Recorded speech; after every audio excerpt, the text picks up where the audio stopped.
Hi, I'm Dan Toomey, and today I'm going to talk to you about Azure Service Fabric, and specifically about what a great DevOps platform it is. Now, there are many amazing and wonderful features about Service Fabric in terms of how it can host your microservices-based applications. But for this presentation, I'm going to stick primarily to talking about the deployment aspects of it and how easy Service Fabric makes it for you to orchestrate your microservice deployments. A little bit about me first. I'm an Azure MVP, and I'm a principal consultant for Mexia.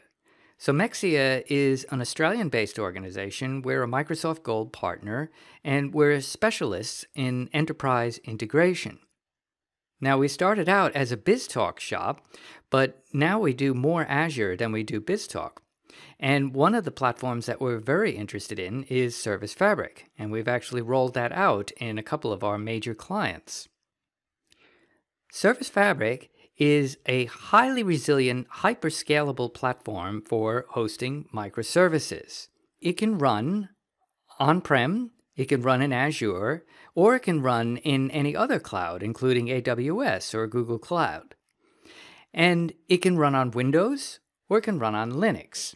Basically, you can think of it as an orchestrator of services across a managed cluster of machines. I like to think of it as paths for DevOps. If you look in the purple section here, you can see all of the aspects and features that Service Fabric offers for you out of the box. So it's extremely resilient, extremely scalable, and it contains everything that you need to be able to orchestrate your microservice deployments and manage them easily. It even includes self-healing capabilities, which is something we're going to investigate in the demo that I'm going to show you soon. And Service Fabric has actually been around for quite a while. It was only a couple of years ago that Microsoft made this available to you to host your own applications. But the fact is that many existing Azure services actually run on Service Fabric and have been running for a long time. So it's truly a battle-tested platform for you, and it can be considered to be very reliable. Now, I'm not going to go into a lot of detail about what microservices are. It's quite a large topic, and there are many books written about it. But I am going to talk a little bit about the difference in the architecture between a traditional application and a microservices-based application. So in our monolithic architecture, what we're used to working with, your N-tier type applications, you would develop an application that has many different services and components, and you would tend to bundle those all together in one application and deploy that as a whole. Now, you might deploy that across multiple servers, and with those servers, you might actually divide it into different tiers or different areas. For example, you might have your business logic in one layer, your data storage in another, and your user interface in another layer. And that works very well because it means that you can scale those tiers independently. But still, that's fairly coarse-grained when you think about it, and you're not always getting the best use of the physical resources that you're deploying those different tiers on. So the difference with microservices is that a microservice is a small contained service that has everything it needs to run in itself. It's independently deployable, and it's independently versionable. Because it's self-contained, you can deploy it anywhere in your infrastructure, and as long as you have network connectivity between your different nodes, it can run very, very efficiently, and you can scale it out independently as you need to. And even more than that, it gives you the opportunity to basically distribute those microservices across your infrastructure and make the best use of your physical resources. And I'll show you how that works in a moment. So the way Service Fabric works is you would have a cluster of several nodes, and the minimum recommended amount for production is 5 nodes. And then on this cluster, you would install the Service Fabric platform. Now, what that actually does is it links all of those nodes together in a cluster so that Service Fabric knows how to manage the resources in that cluster. Then in front of that, you would put your load balancer, and through the load balancer, you would be able to deploy your applications. And when you deploy the application, Service Fabric knows how to properly distribute your code across the resources that are available. You don't have to do that yourself. And then, of course, when you're actually invoking your applications, you would send your request to a dedicated URL with a port number on the load balancer, and Service Fabric would automatically direct that and load balance your request as it needs to. But where the real value with Service Fabric comes in is how it knows how to distribute your microservices. So let's say that you have two applications, and each of them are made up of a set of individual microservices, and you want to deploy those applications to your cluster. Service Fabric will take those and distribute them automatically across the nodes that you have in the cluster. The application itself doesn't have to reside on a single node. The individual microservices can be distributed throughout those nodes. And as long as they have network connectivity, which is the way the cluster is designed, it doesn't really matter where they are. Now that looks extremely complex to do that. If you had to do that manually, it would be quite a task. But Service Fabric can do it for you. And you'll notice that Service Fabric automatically replicates those services so that there are at least 2 additional copies of every microservice that you deploy. So let's say that one of your nodes goes offline. Service Fabric will automatically redistribute the microservices that are deployed on that node to the remaining nodes that are in the cluster. So you always maintain that high availability and that resilience. Now at this point, I need to talk a little bit about what the difference is between stateless microservices and stateful microservices. So stateless means exactly what it says, in that it has no state. Or if it does involve state, that state can be retrieved from an external store. So it's not inherent in the service itself. Now because of that, it makes it highly scalable. You can have n number of instances of it. And when you're doing load balancing various requests, it doesn't really matter which one you invoke, because the state doesn't travel with that particular service. That makes it really suitable, for example, web front ends or protocol gateways or Azure cloud services. Now, stateful microservices are a bit different. Stateful services maintain a hard, authoritative state. It means that the data actually travels with that service. So the way Service Fabric manages this is that there's always one primary instance of every stateful microservice. And then there are 2 replicas of that service, and they are maintained in sync with the primary all the time. So whatever data changes happen in that primary service, they are replicated to the other 2 replica instances. Now, if you think about that, that can cause some issues in terms of load balancing, because you're only ever invoking the primary. The only way that one of the other replicas will come online is if the node that the primary is on fails. In that case, one of the secondaries immediately becomes the new primary, and Service Fabric will spin up another replica so that you always have 2 secondary replicas of the primary. So how do we address that load balancing issue? We do that through something called service partitioning. So if your stateful service is going to have a lot of load on it and you need to think about how you can load balance that across the cluster, then what you do is you choose a partitioning scheme. And it's up to you how you do that scheme, and it depends very much on the data, of course, that that service is using. So let's say, for example, that you're using customer data, customer information. You might have a partition based on the first letter of the surname, for example. So all those surnames that begin with the letter A through F, that could be on one partition, and then G through L could be on another, and so and so. So you devise your own partitioning scheme, and you have to think about what makes sense for the particular service and the data that you're actually representing. So with service partitions, basically you actually then have a primary replica for each partition of that service. So if we look here, this is one stateful microservice that we have, which has multiple partitions. So partition 1 has 2 replicas of that partition. Partition 2 also has 2 replicas, as well as 3 and 4.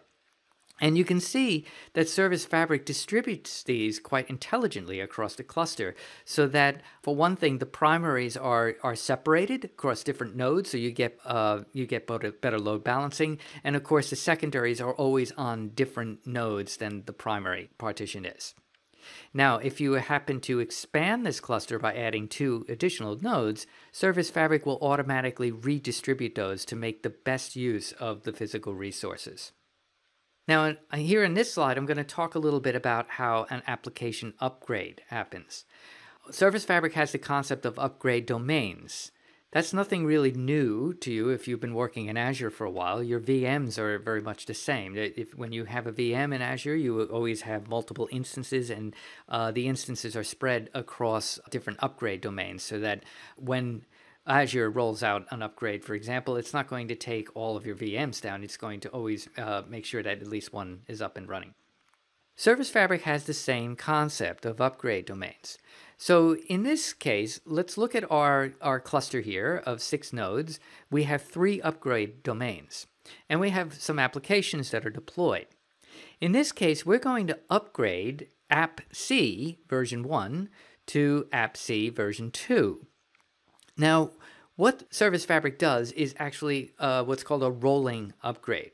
So you can see that in upgrade domain 1, we have our App C version 1. When you deploy the new version, it will deploy it in one upgrade domain at a time. And then what it does is execute a number of tests to make sure that upgrade has actually succeeded. So there is some built-in health criteria that Service Fabric uses to make sure that that's working, but you can also define your own health check criteria. So you can write your own little checks to make sure that the application is still working the way you want it to work. So only after it has deployed that and run the health checks and ensured that everything is running fine, will it then proceed to the next upgrade domain, and then it will upgrade the application in that domain. And then again, it will execute its health checks and make sure that everything is running smoothly before it progresses to the next upgrade domain. So if anything goes wrong at any point in this upgrade, Service Fabric will automatically roll it back, one upgrade domain at a time. So this is a self-healing capability that is built into the Service Fabric platform. And I'll be able to show you that working in the demo that I'm about to do. Before we move to the demo, I just want to explain a few concepts that are particular to the way Service Fabric does deployments. So the structure of our applications is that you have an application that is made up of one or more microservices. Typically, an application might be a Visual Studio solution, and your microservices would be projects in that solution. The application is actually the deployable unit. But if you upgrade, if you make changes to a particular service, it's independently versioned. So when you actually deploy the upgrade to the application, it will actually only update the microservices that have changed their version number. So it won't actually touch the others. But you still need to deploy at the application level. So when you deploy your application, it's actually distributed across the various nodes in Service Fabric. And Service Fabric takes care of working out how to do that distribution. Now you can give it some directions on how to do that. For example, you can tell it how many instances that you want of each microservice. And in some cases, you can also tell it which nodes to deploy to. Because with a Service Fabric cluster, all of the nodes don't necessarily have to be equal. For example, you might have some machines in the cluster that are beefier in memory and other nodes that have very, very fast disk space. So as long as you identify those nodes as being different types when you set them up, you can specify what types of nodes your individual microservices can be deployed to. So again, you can make the best use of the resources. Also, if you have any partitions that are defined in your stateful services, then Service Fabric will honor those as well when it does the deployment. So a service basically is made up of code and config, and sometimes data if it's a stateful service. Each service has a service manifest file, which is a config file that describes various things about it, including what kind of service it is, whether it's a stateful or a stateless service, and of course the version that it is. Each application also has an application manifest file that talks about the different services that make them up and how many instances of those services get deployed, as well as various other things, for example, the certificates that might be used. So we'll look at this in a bit more detail in the demo, which is coming up now. So for this demo, we're going to use a simple voting application. Now, the voting application is actually made up of two microservices. The first microservice, is the one on the right, is actually a stateful service. And this service actually contains the data. So the little database icon that I've shown there is not because we're actually talking to a database. The database is actually going to be built in and travels with the service in something called a reliable collection. I'll explain that later. The other microservice is a stateless microservice, which is simply a web API that leverages the stateful service underneath. So it's been constructed like this so that we can show the relationship between microservices and how they talk to each other. And if you're interested in looking at the code for this, you can download the sample from GitHub. So this is a sample that was actually provided by Microsoft, but I've modified it a little bit for the demo.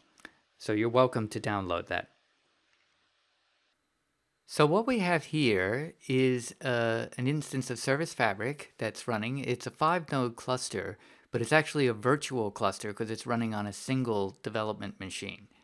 And you can see in the Service Fabric Explorer here, on the main page, it gives you quite a lot of information straight up front. You can tell that I have 5 nodes running, that I have one application, and that one application is made up of 2 services with 4 replicas.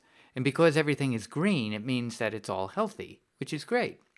I can also go look at the cluster map, and you can see how the 5 nodes have been spread out across 5 fault domains and 5 upgrade domains, which is nice to see. Now, if we look at the applications, we can see that we have this voting type application. It's version 1.0.0, and there's an instance of that running. It's healthy. And that's made up of the 2 services that we talked about before, which is the stateful service, which is this voting data service. And we can see here that it shows the service kind is stateful. Again, it gives you the version, and it gives you the number of replicas that are deployed. Now, if we wanted to actually see where those replicas are, we could expand that node, and you can see that the primary replica is running on node 4. And the 2 secondaries, or standby replicas, are running on nodes 2 and 3. The other service, of course, is the voting service, which is the stateless service. And I've only got one instance of that running. Now, I could have multiple instances, but the problem with doing that on a developer machine with 5 virtual nodes is that I can't have the same port number on all 5 of those, like I could if it was a real cluster. So just to make it easier to have a static port number and be able to reference in the test, I've just indicated I only want one instance of this. But everything would work the same even if I had multiple instances. It would just be a little harder to test, that's all. So now I'm just going to shrink this window a little bit so that we can see this is actually the application running right now. And it's actually a nice little voting application. So you can add candidates. So we'll go ahead and add Jill Stein in here, who completes the entire United States election. And you can register votes for people, and every time you click that button, the votes increase. And also you'll notice at the bottom we have the total number of ballots cast. Now, because every ballot should count as 1 vote, in this case, then the total number of ballots should equal the total number of votes. And here it does. The other thing you'll notice is the application version is showing on the bottom, so we know that we're running version 1.0.0. So let's go have a look now at the code that's running behind this. Here we have the Visual Studio solution, and this is available, as I mentioned before, on GitHub if you want to go download it. And this solution is made up of our 2 microservices and then the Service Fabric project itself. So let's just look at the stateless service first, That's the voting service, basically a web API. And if we look, it has a controller. So if we look at the votes controller, you'll see that this is just basically a front for all the operations. The operations themselves are actually implemented in the stateful service. So these, all of these methods here really just go and they call by .NET remoting into the stateful service. We also have in this an HTML page, which is serving as our user interface, and it's just a single page application. And all that's doing is calling the API that we just looked at. So the stateful service, of course, is where all the action happens. And in our service, we see that we have implementations of all the operations. We basically have two dictionaries that are running, and they're reliable dictionaries. Now, a reliable dictionary is a Service Fabric type that enables the automatic synchronization of your data across the primary and the secondary nodes. So we have one that holds all the number of votes, and we have the ballot dictionary, which holds the total number of ballots. There is a run async method, which runs all the time. And if we look in there, I want to draw attention to this method called check votes integrity. This is our custom health check operation.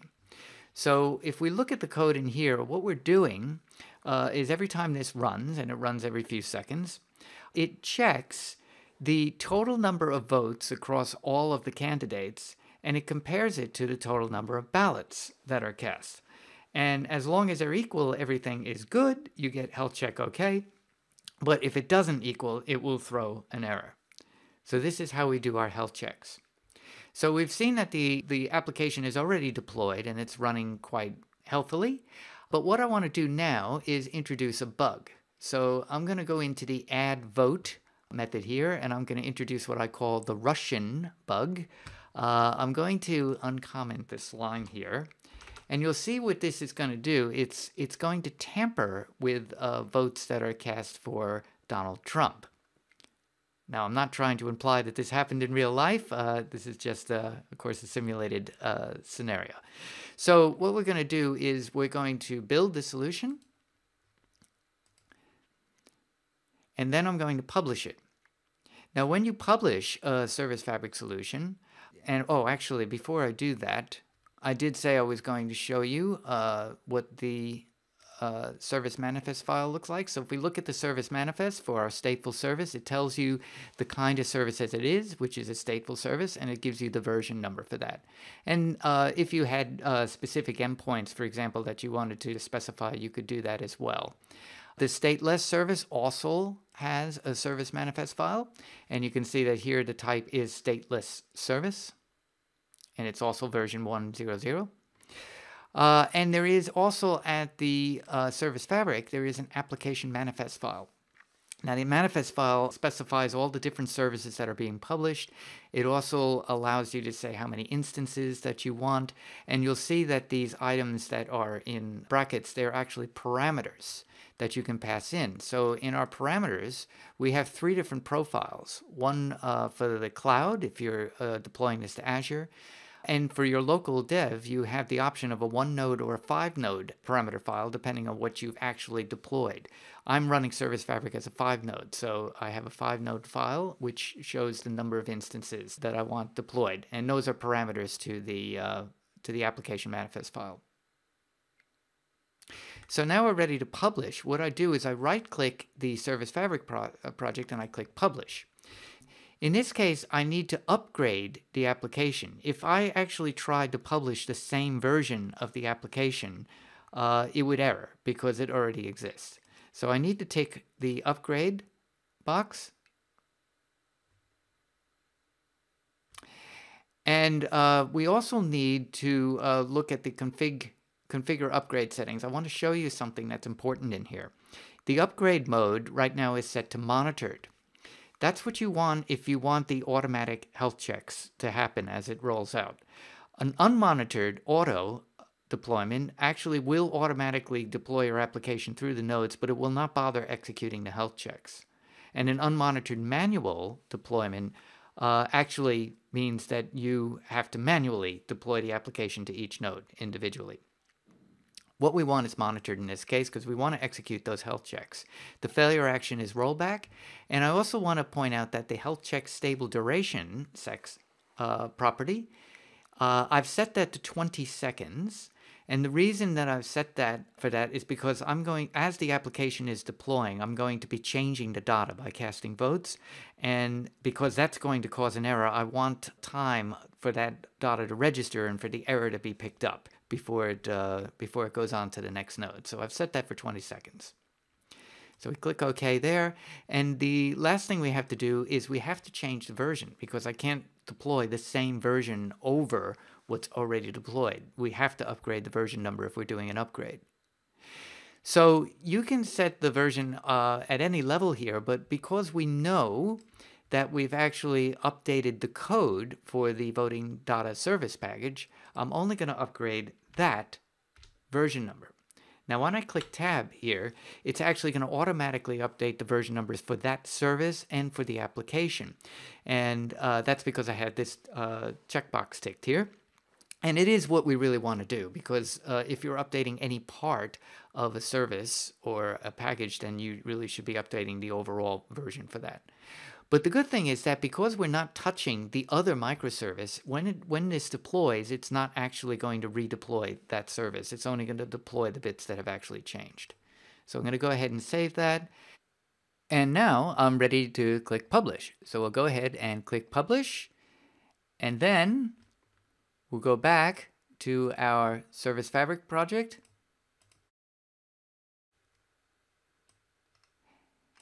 And if we just scroll down a bit on this screen, we can see the Upgrade in Progress tile. That should update in just a moment to show that the upgrade is in progress. And there it is. So if we click on that, it will show us what application is being upgraded, what version, the current version and the target version, and you also get this little graph that shows each of the nodes and the progress of each upgrade. Now, the really cool thing is that while that rolling upgrade is happening, the application is still functioning. And because the primary node is on node 2, it isn't until node 2 gets upgraded that we're going to see a behavior in the Trump votes. See a behavior change, that is.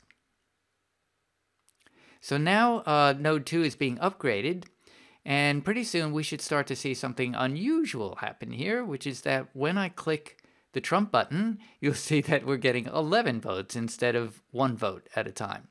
And because that's putting it out of sync with the total number of ballots cast, then we should get an error and the rollback should start.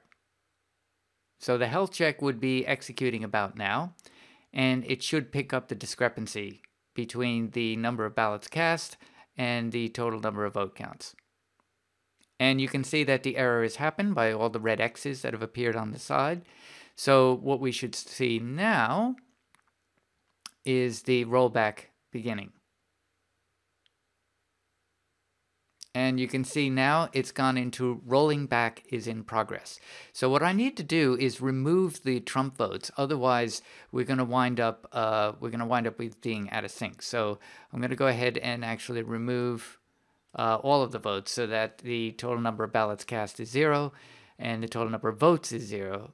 And that way, we should successfully roll back to version 1.